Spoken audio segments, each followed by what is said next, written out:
ವಿ4 ನ್ಯೂಸ್ಗೆ ಸ್ವಾಗತ. ಕತೆ ಕಾರಣ. ಈಗ ನಾವು ಹೋಗ್ತಾ ಇರೋದು ಹಿಮಾಚಲ ಪ್ರದೇಶಕ್ಕೆ. ಹಿಮಾಚಲ ಪ್ರದೇಶದಲ್ಲಿ 4 ಲೋಕಸಭಾ ಸ್ಥಾನಗಳಿದ್ದು,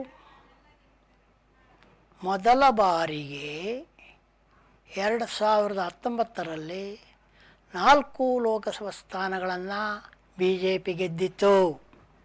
ಅದಕ್ಕೆ ಮೊದಲು ಬಿ ಜೆ ಪಿಯಲ್ಲಿ 1-2 ಸ್ಥಾನಗಳನ್ನು ಗೆದ್ದಿದ್ದು ಉಂಟು. ಆದರೆ 2019ರ ಚುನಾವಣೆಯಲ್ಲಿ 4 ಲೋಕಸಭಾ ಸ್ಥಾನಗಳನ್ನು B J P ಗೆದ್ದಿತ್ತು. Himachal Pradesh ಒಂದು ಸಣ್ಣ ರಾಜ್ಯವಾದ್ದರಿಂದ ಅಲ್ಲಿ ಲೋಕಸಭಾ ಸ್ಥಾನಕ್ಕೆ ಹೆಚ್ಚಿನ ವಿಧಾನಸಭಾ ಕ್ಷೇತ್ರಗಳು ಬರ್ತವೆ.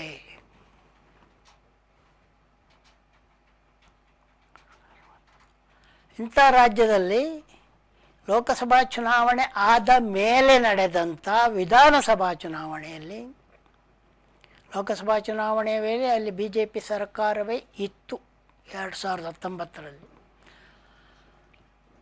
ಮುಂದೆ ನಡೆದಂಥ ವಿಧಾನಸಭಾ ಚುನಾವಣೆಯಲ್ಲಿ ಕಾಂಗ್ರೆಸ್ ಅಧಿಕಾರಕ್ಕೆ ಬಂತು. ಕಾಂಗ್ರೆಸ್ 40 ಸ್ಥಾನಗಳಲ್ಲಿ ಗೆದ್ದರೆ ಬಿ ಜೆ ಪಿ ಬರೀ 21 ಕ್ಷೇತ್ರಗಳಲ್ಲಿ ಜಯವನ್ನು ಗಳಿಸಿತ್ತು. ಇದು ವಿಶೇಷವಾದದ್ದೇನಿಲ್ಲ. ರಾಜಕೀಯ ಪಕ್ಷಗಳು ಒಮ್ಮೆ ಗೆಲ್ತವೆ, ಒಮ್ಮೆ ಸೋಲ್ತವೆ. ಕರ್ನಾಟಕದಲ್ಲೇ ಇವಾಗ 83ನೇ ಇಸ್ವಿಯ ಬಳಿಕ ಒಮ್ಮೆ ಆ ಪಕ್ಷ, ಒಮ್ಮೆ ಈ ಪಕ್ಷ, ಒಮ್ಮೆ ಈ ಪಕ್ಷ, ಒಮ್ಮೆ ಆ ಪಕ್ಷ, ಇಲ್ಲ ಸಮ್ಮಿಶ್ರ ಅಂತ ಇದೇ ಹೊರತು 1985ರ ಬಳಿಕ ಯಾವುದೇ ಒಂದು ಪಕ್ಷ ಮರು ಆಯ್ಕೆ ಆಗಿಲ್ಲ ಕರ್ನಾಟಕದಲ್ಲಿ. ಕಾಂಗ್ರೆಸ್ ಇರ್ಬೋದು, ಕಾಂಗ್ರೆಸ್ ಬಹುಮತದಿಂದ ಗೆಲ್ತಾ ಬಂದಿದೆ ಆವಾಗವಾಗ. ಇವಾಗ ಈಗಲೂ ಬಹುಮತದಿಂದ ಗೆದ್ದೆ. 2013ರಲ್ಲೂ ಗೆದ್ದಿದೆ. ಆದರೆ 2018ರಲ್ಲಿ ಗೆದ್ದಿಲ್ಲ, 2008ರಲ್ಲಿ ಗೆದ್ದಿಲ್ಲ. ಆವಾಗೆಲ್ಲ ಅತಂತ್ರ ಇತ್ತು. ಬಿ ಜೆ ಪಿ ಹೇಗೋ ಅಧಿಕಾರವನ್ನು ಹಿಡಿದುಕೊಂಡಿತ್ತು. ಹಿಮಾಚಲ ಪ್ರದೇಶದಲ್ಲೂ ಲೋಕಸಭೆಯ 4 ಸ್ಥಾನಗಳನ್ನು ಬಿ ಜೆ ಪಿ ಗೆದ್ದಿದ್ದರೂ ಕೂಡ ಅನಂತರದ ವಿಧಾನಸಭಾ ಚುನಾವಣೆಯಲ್ಲಿ ಕಾಂಗ್ರೆಸ್ ಬಹುಮತವನ್ನು ಗಳಿಸಿದರೆ ಬಿ ಜೆ ಪಿ ಕಾಂಗ್ರೆಸ್ನ ಅರ್ಧಕ್ಕರ್ಧ ಸ್ಥಾನಗಳನ್ನಷ್ಟೇ ಗೆದ್ದಿತ್ತು. ಆದರೆ ಕಳೆದ ತಿಂಗಳು ನಡೆದಂಥ ರಾಜ್ಯಸಭಾ ಚುನಾವಣೆಯಲ್ಲಿ ಒಂದು ಅನಾಹುತಕಾರಿ ಕೆಲಸವನ್ನು ಬಿ ಜೆ ಪಿ ಮಾಡಿತು. ಏನದು ಎಂದರೆ, ಕಾಂಗ್ರೆಸ್ನ 6 ಮತ್ತು ಕಾಂಗ್ರೆಸ್ಸಿನ ಜೊತೆ ಸರ್ಕಾರದಲ್ಲಿದ್ದಂಥ 3 ಜನ ಪಕ್ಷೇತರ ಅಭ್ಯರ್ಥಿಗಳ ಮತವನ್ನು ತನಗೆ ಬೀಳುವಂತೆ ನೋಡಿಕೊಂಡಿತ್ತು. ಕಾಂಗ್ರೆಸ್ನ 6 ಜನ ಸದಸ್ಯರು ಬಿ ಜೆ ಪಿಯ ಒಂದು ಹೋಟೆಲ್ನಲ್ಲಿ ತಂಗಿದ್ದರು. ಆಮೇಲೆ ಮತದಾನ ಆದ ಮೇಲೆ ಬಿ ಜೆ ಪಿಯವರ ಒಂದು ಹೆಲಿಕಾಪ್ಟರ್ನಲ್ಲಿ ಆ ಊರು ಬಿಟ್ಟು ಹೋಗಿದ್ದರು. ಸರ್ಕಾರವನ್ನು ಉಳಿಸಿಕೊಳ್ಳುವ ಸಲುವಾಗಿ ಕಾಂಗ್ರೆಸ್ ಆಗ ಅವರನ್ನು ಪಕ್ಷದಿಂದ ಕಿತ್ತು ಹಾಕಿತ್ತು. ವಿಪ್ ಉಲ್ಲಂಘನೆ ಮಾಡಿದ ಕಾರಣಕ್ಕಾಗಿ ಅವರನ್ನು ಪಕ್ಷದಿಂದ ಕಿತ್ತು ಹಾಕಲಿಕ್ಕೆ ಸಾಧ್ಯವಾಯಿತು. ಆದರೆ ಮುಂದಿನ ಬೆಳವಣಿಗೆ ಏನು? ಸದ್ಯಕ್ಕೆ ಪಕ್ಷ ಉಳಿದಿದ್ದರೂ ಕೂಡ ಜೂನ್ 1ರಂದು, ಜೂನ್ 4ರಂದು ನಿಮಗೆ ಗೊತ್ತಿದೆ ಲೋಕಸಭಾ ಚುನಾವಣೆಯ ಫಲಿತಾಂಶ ಬರಲಿಕ್ಕೆ ಇದೆ. ಅದಕ್ಕೆ ಮೊದಲು ಹಲವು ರಾಜ್ಯಗಳ ಹಲವು ಉಪಚುನಾವಣೆಗಳು ನಡೀಲಿಕ್ಕುಂಟು. ಅದರಲ್ಲಿ ಹಿಮಾಚಲ ಪ್ರದೇಶದ ಕಾಂಗ್ರೆಸ್ ಕಿತ್ತು ಹಾಕಿದ 6 ಕಾಂಗ್ರೆಸ್ ಶಾಸಕರ ಕ್ಷೇತ್ರಗಳಿಗೆ ಉಪಚುನಾವಣೆ ನಡೀತದೆ. ಕಾಂಗ್ರೆಸ್ 6 ಜನ ಕಾಂಗ್ರೆಸ್ನನ್ನು ಕಿತ್ತು ಹಾಕಿದ್ದಾರಲ್ಲ, ಆ 6 ಜನರಿಗೆ ಬಿ ಜೆ ಪಿ ಟಿಕೆಟ್ ಕೊಟ್ಟು ನಿಲ್ಲಿಸಿದೆ. ಇದು ಹಿಂದೆ ಕರ್ನಾಟಕದಲ್ಲಿ, ಮಧ್ಯಪ್ರದೇಶದಲ್ಲಿ, ಮಹಾರಾಷ್ಟ್ರದಲ್ಲಿ ಮೊದಲಾದ ರಾಜ್ಯಗಳಲ್ಲಿ ಮಾಡಿದಿರುವಂಥ ಒಂದು ಕಿತಾಪತಿಗಳೇ ಆಗಿವೆ. ಕಾಂಗ್ರೆಸ್ಸಿನ ಶಾಸಕರನ್ನು ರಾಜೀನಾಮೆ ಕೊಡಿಸಿ, ಜೆ ಡಿ ಎಸ್ನ ಶಾಸಕರನ್ನು ರಾಜೀನಾಮೆ ಕೊಡಿಸಿ, ಶಿವಸೇನೆಯ ಶಾಸಕರನ್ನು ರಾಜೀನಾಮೆ ಕೊಡಿಸಿ, ಎನ್ ಸಿ ಪಿಯ ಶಾಸಕರನ್ನು ರಾಜೀನಾಮೆ ಕೊಡಿಸಿ, ನಾನಾ ಪಕ್ಷಗಳ ಶಾಸಕರನ್ನು ರಾಜೀನಾಮೆ ಕೊಡಿಸಿ ತನ್ನ ಪಕ್ಷದ ಅಭ್ಯರ್ಥಿಯಾಗಿ ನಿಲ್ಲಿಸಿ ಗೆಲ್ಲಿಸುವಂಥದ್ದು, ಆ ಮೂಲಕ ಬಹುಮತವನ್ನು ಸಾಧಿಸುವಂಥದ್ದು. ಸದ್ಯಕ್ಕೆ ಹಿಮಾಚಲ ಪ್ರದೇಶದಲ್ಲಿ ಕಾಂಗ್ರೆಸ್ಸಿನ ಬಲ 33ಕ್ಕೆ ಇಳಿದಿದೆ. ಅದರ ಜೊತೆಗೆ ಒಂದಿಬ್ಬರು, ಇವಾಗ ಸದ್ಯಕ್ಕೆ 6 ಜನರ ಕಿತ್ತಾಗಿರೋದ್ರಿಂದ 6 ಕ್ಷೇತ್ರಗಳಿಗೆ ಮಾತ್ರ ಉಪಚುನಾವಣೆ ನಡೀತಾ ಇದೆ. 9 ಅಡ್ಡ ಮತದಾನಗಳಾಗಿದ್ದು,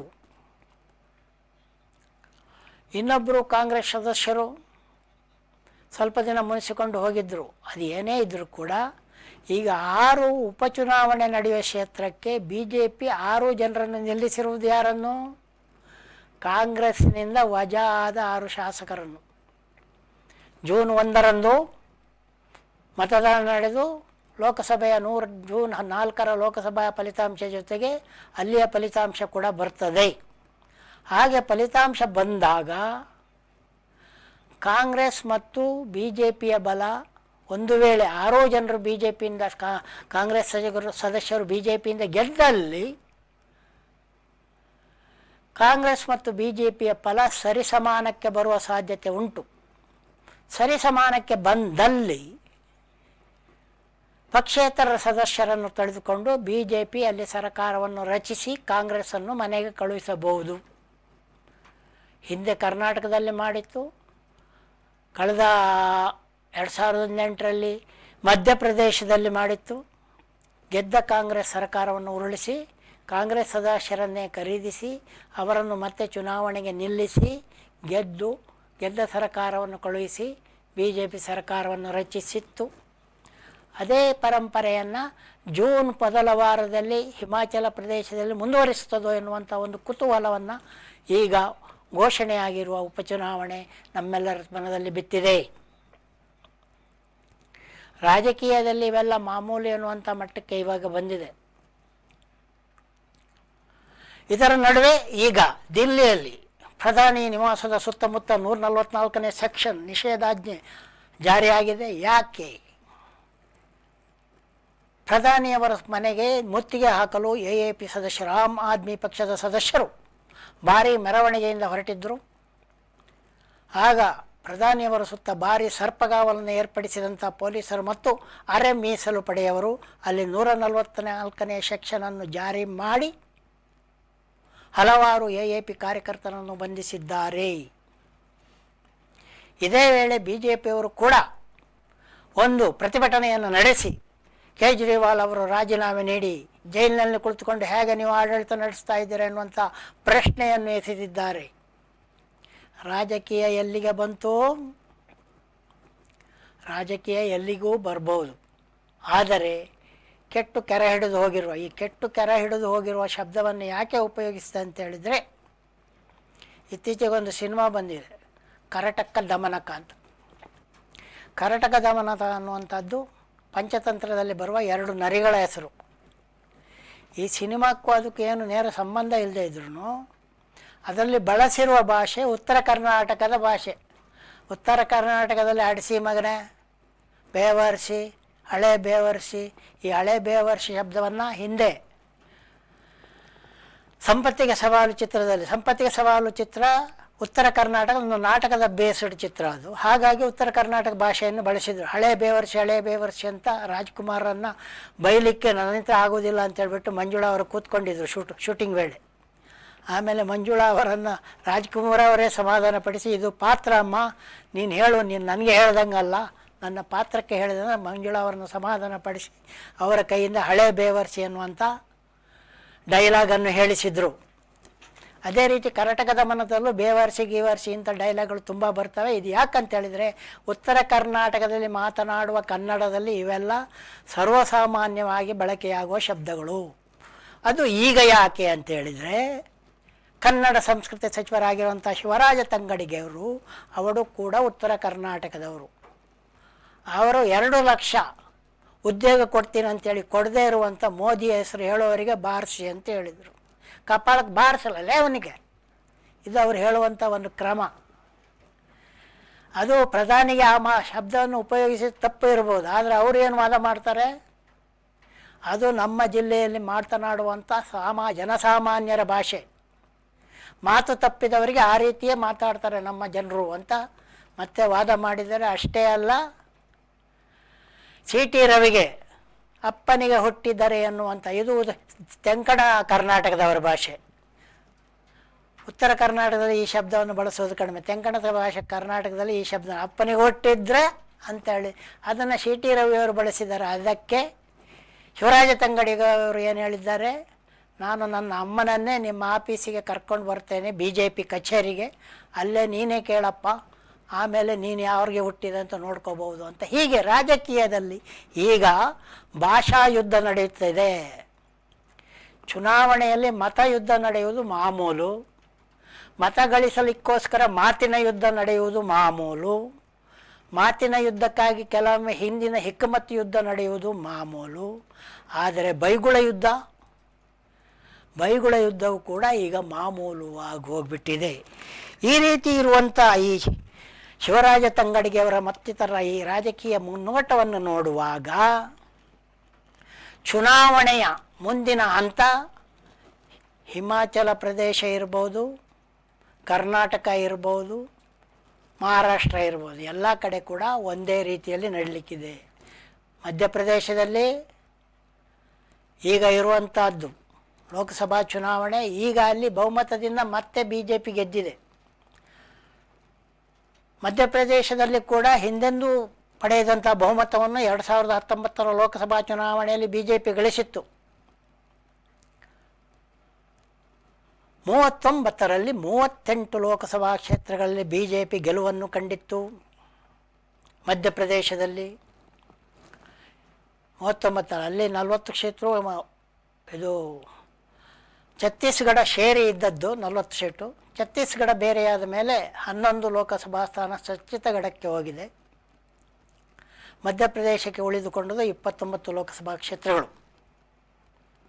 29ರಲ್ಲಿ 28 ಮೊದಲ ಬಾರಿಗೆ ಮಧ್ಯಪ್ರದೇಶದ ಇತಿಹಾಸದಲ್ಲಿ ಯಾವುದೇ ಪಕ್ಷ ಕೂಡ ಒಮ್ಮೆಗೆ ಅಷ್ಟೊಂದು ಲೋಕಸಭಾ ಸ್ಥಾನಗಳನ್ನು ಗೆದ್ದಿರಲಿಲ್ಲ. BJP ಗೆದ್ದಿತ್ತು. ಒಂದೇ ಒಂದು ಸ್ಥಾನ ಕಾಂಗ್ರೆಸ್ಸಿಗೆ ಕಳೆದ ಚುನಾವಣೆಯಲ್ಲಿ ದಕ್ಕಿತ್ತು. ಕಾಂಗ್ರೆಸ್ಸು ಮಧ್ಯಪ್ರದೇಶದಲ್ಲಿ ಅಷ್ಟೊಂದು ಕಡಿಮೆ ಲೋಕಸಭಾ ಸ್ಥಾನಗಳನ್ನು ಗೆದ್ದ ಇತಿಹಾಸ ಕೂಡ ಮಧ್ಯಪ್ರದೇಶದಲ್ಲಿ ಇಲ್ಲ. ಆದರೆ ಇಂಥ ಗೆಲುವು ಮತ್ತು ಒಲವು ನಿಲುವುಗಳ ನಡುವೆ ನಡೆಯುವಂಥ ಚುನಾವಣೆಯಲ್ಲಿ ಯಾವಾಗ ಯಾವ ರೀತಿ ಜನರು ಬದಲಾಗುತ್ತಾರೆ ಅನ್ನೋದಕ್ಕೆ ಹೇಳಕ್ಕೆ ಬರುವುದಿಲ್ಲ. ಯಾಕಂದರೆ ಡೆಲ್ಲಿಯಲ್ಲಿ ನಿನ್ನೆ ನಡೆದಂಥ ಜೆಎನ್ಯು ಚುನಾವಣೆಯನ್ನೇ ನೋಡಿದ್ರಲ್ಲ, 10-12 ವರ್ಷಗಳಿಂದ ಲೂಟಿ ಹೊಡೆದಂಥ, ಲೂಟಿ ಅಂತೇಳಿದರೆ ಹಣ ಲೂಟಿ ಅಲ್ಲ, ರಾಜಕೀಯದಲ್ಲಿ ನಡೆಯುವುದು ಹಣ ಲೂಟಿ. ಆದರೆ ABVPಯವರು ಮತ್ತು ಸಂಘ ಪರಿವಾರದವರು ಮತ್ತು ದಿಲ್ಲಿಯ ಪೊಲೀಸರು ಜವಾಹರ್ಲಾಲ್ ನೆಹರು ಯೂನಿವರ್ಸಿಟಿಯ ಕ್ಯಾಂಪಸ್ನೊಳಗೆ ನಡೆಸಿದ್ದು ಲೂಟಿ, ಗಲಾಟೆಗಳದ್ದು, ಲಾಠಿ ಚಾರ್ಜ್ಗಳದ್ದು, ಹಿಂಸಾಚಾರದ್ದು. ಆ ಲೂಟಿಗಳಿಗೆಲ್ಲ ಒಂದೇ ದಿನದಲ್ಲಿ ಚುನಾವಣೆಯಲ್ಲಿ, ವಿದ್ಯಾರ್ಥಿ ಪರಿಷತ್ ಚುನಾವಣೆಯಲ್ಲಿ ABVP ಪೂರ್ಣ ಸೋಲನ್ನು ಅನುಭವಿಸಿದೆ. ಗೆದ್ದಿರುವ ಕಡೆ ಇನ್ನೊಂದು ಹೆಸರು ಕೂಡ ಭಾಳ ಸುಂದರವಾಗಿದೆ, ಬಿರ್ಸಾ ಅಂಬೇಡ್ಕರ್ ಫುಲಾ ವಿದ್ಯಾರ್ಥಿ ಪರಿಷತ್.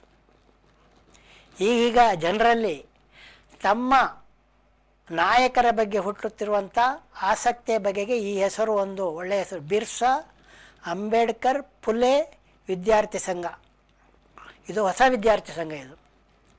ಇದರ ಮುಖ್ಯಸ್ಥೆ ಅಲ್ಲಿನ ಕಾರ್ಯದರ್ಶಿಯಾಗಿ ಆಯ್ಕೆಯಾಗಿದ್ದಾರೆ JNU, ಪ್ರಿಯಾಂಶಿ ಅಂತ. ಇಲ್ಲಿ ಬಿರ್ಸಾ ಅನ್ನುವಂಥದ್ದು, ಬಿರ್ಸಾ ಮುಂಡಾ ಅನ್ನುವಂಥದ್ದು ಬಿಹಾರದ ಒಬ್ಬ ಬುಡಕಟ್ಟು ನಾಯಕನ ಹೆಸರು, ಬಿರ್ಸಾ ಮುಂಡಾ. ಅವರು ಕೂಡ ಸ್ವಾತಂತ್ರ್ಯ ಹೋರಾಟ ಮಾಡಿದ್ರಲ್ಲಿ ಇಂಥ ಕಲಿಕೆ ಇಲ್ಲದ ಬುಡಕಟ್ಟು ನಾಯಕರ ಹೆಸರು ಅಷ್ಟಾಗಿ ಪ್ರಸಿದ್ಧಿಗೆ ಬರುವುದಿಲ್ಲ. ಆದರೆ ಬಿರ್ಸಾ ಮುಂಡಾನ ಹೆಸರು ಬ್ರಿಟಿಷರಿಂದಲೂ ದಾಖಲಾಗಿದೆ. ಗಾಂಧೀಜಿಯವರು ಕೂಡ ಆ ಹೆಸರನ್ನು ಆವಾಗ ರಚಿಸಿದ್ರು. ಬಿರ್ಸಾ ಮುಂಡಾನ ಬಗ್ಗೆ ಸಾಕಷ್ಟು ಕೆಲಸಗಳಾಗಿದೆ.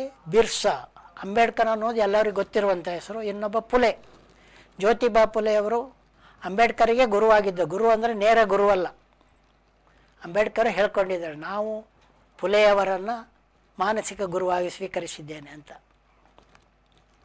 ಯಾಕಂತೇಳಿದರೆ ಈ ಭಾರತದಲ್ಲಿ ಮೊದಲಿಗೆ ದಲಿತರ, ದದ್ದುಳಿಯಲ್ಪಟ್ಟವರ, ಹಿಂದುಳಿದವರ ಚಳವಳಿಗೆ ಮೂಲ ಓನಾಮ ಆಡಿದವರು. ಓನಾಮ ಆಡಿದವರು ಅಂತ ಯಾಕೆ ಹೇಳ್ತೀನಿ ಅಂತ ಹೇಳಿದರೆ, ಹಿಂದೆ ಇರ್ಬೋದು ಬಸವಣ್ಣನವರ ಚಳವಳಿ ಇರ್ಬೋದು, ಮೊದಲಾದವರ ಚಳವಳಿ ಕೂಡ ದದ್ದುಳಿಯಲ್ಪಟ್ಟವರ ಪರವಾಗಿ ನಡೆದ ಚಳವಳಿಗಳೇ ಆಗಿವೆ. ಆದರೆ ಆಧುನಿಕವಾಗಿ ಬ್ರಿಟಿಷರ ಕಾಲದಲ್ಲಿ ಬ್ರಿಟಿಷರನ್ನು ಎದುರು ಹಾಕಿಕೊಂಡು ಅವರ ವಿರುದ್ಧವಾಗಿ ಮೊದಲಿಗೆ ದಮನಿತರ ಹಕ್ಕುಗಳಿಗಾಗಿ ಹೋರಾಡಿದವರು ಜ್ಯೋತಿಬಾ ಫುಲೆಯವರು ಮತ್ತು ಅವರ ಹೆಂಡತಿ ಸಾವಿತ್ರಿಬಾಯಿ ಫುಲೆಯವರು ಮತ್ತು ಅವರ ಬಳಗ. ಅವರು ಸತ್ಯಶೋಧನಾ ಸಮಿತಿ ಅಂತ ಒಂದಿತ್ತು, ಅದರ ಮೂಲಕ ಸಾಕಷ್ಟು ಹಳೆಯ ವಿಚಾರಗಳನ್ನು ಅವರು ಸತ್ಯ ಶೋಧಿಸಿ ಪುಸ್ತಕಗಳಾಗಿ ಪ್ರಕಟಿಸಿದ್ದಾರೆ. ಈಗ ಚುನಾವಣೆಯ ಬಗೆಗೆ, ಚುನಾವಣೆಯಲ್ಲಿ ನಡೆಯುವ ಯೋಚನೆಗಳ ಬಗ್ಗೆ ಯಾರಾದರೂ ಒಂದು ಸತ್ಯಶೋಧನಾ ಸಮಿತಿಯನ್ನು ರಚಿಸಿ ಯಾರ್ಯಾರು ಎಷ್ಟೆಷ್ಟು ಸುಳ್ಳು ಹೇಳ್ತಾರೆ ಅಂತ ಕಂಡುಹಿಡಿಬೇಕು. ಯಾಕಂದರೆ ನಿನ್ನೆ ಒಬ್ಬರು ಪ್ರೆಸ್ ಮೀಟ್ ಮಾಡಿದವರು ಹೇಳಿದರು, ಮೋದಿಯವರ 10 ವರ್ಷದ ಅವಧಿಯಲ್ಲಿ ವಿದೇಶಿ ಸಾಲ ಎಲ್ಲ ತೀರೋಗಿಬಿಟ್ಟಿದೆ ಅಂತ. 10 ವರ್ಷದ ಅವಧಿಯಲ್ಲಿ ವಿದೇಶಿ ಸಾಲ 3 ಪಟ್ಟು ಜಾಸ್ತಿ ಆಗಿದೆ. ಇದು ಇರುವಂಥ ಲೆಕ್ಕಾಚಾರ. ಹಾಗಾಗಿ ಇದನ್ನೆಲ್ಲ ಕಂಡುಹಿಡಿಯಲು ಸತ್ಯಶೋಧನಾ ಸಮಿತಿ ಅಗತ್ಯ ಇರ್ತದೆ. ಅಂಥ ಸತ್ಯಶೋಧನಾ ಸಮಿತಿಗೆ ಅಗತ್ಯ ಬಾರದಂತೆ ರಾಜಕೀಯ ಪಕ್ಷಗಳು ಚುನಾವಣೆಯಲ್ಲಿ ಮುನ್ನಡೆದು ತಮ್ಮ ತಮ್ಮ ಗೆಲುವನ್ನು ಖಾತ್ರಿಪಡಿಸಿಕೊಳ್ಳಲಿ ಎಂದು ಹೇಳುತ್ತಾ ಕತೆ ಕಾರಣವನ್ನು ಇಲ್ಲಿಗೆ ಮುಗಿಸ್ತಾ ಇದ್ದೀನಿ. ನೋಡ್ತಾ ಇರಿ ವಿ4 ನ್ಯೂಸ್. ಹಾಗೆ ವಿ4 ಯೂಟ್ಯೂಬ್ ಚಾನಲ್ಗೆ ಸದಸ್ಯರಾಗಿ ನಿಮಗೆಲ್ಲ ದೊಡ್ಡ ನಮಸ್ಕಾರ.